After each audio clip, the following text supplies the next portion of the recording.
À peine descendu de l'avion de la compagnie Camerco à l'aéroport international de Garoua, le professeur Pascal Messanga Nyamdine est immédiatement refoulé par les forces de maintien de l'ordre.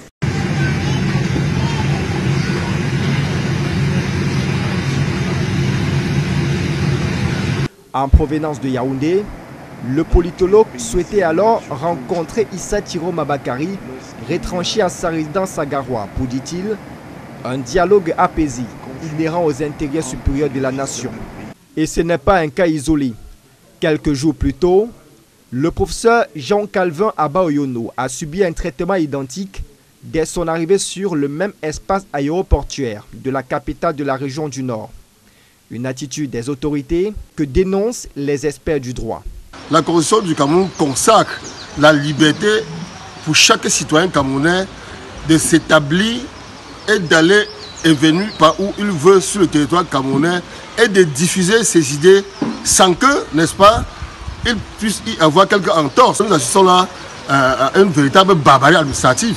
Ces administrateurs n'en ont pas le droit. Il faut quand même un peu d'humilité. Du côté des autorités, silence radio.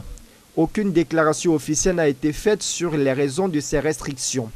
Mais dans les coulisses, certains évoquent des considérations de sécurité nationale. Un argument balayé du revers de la main par Maître Désiré Sikati.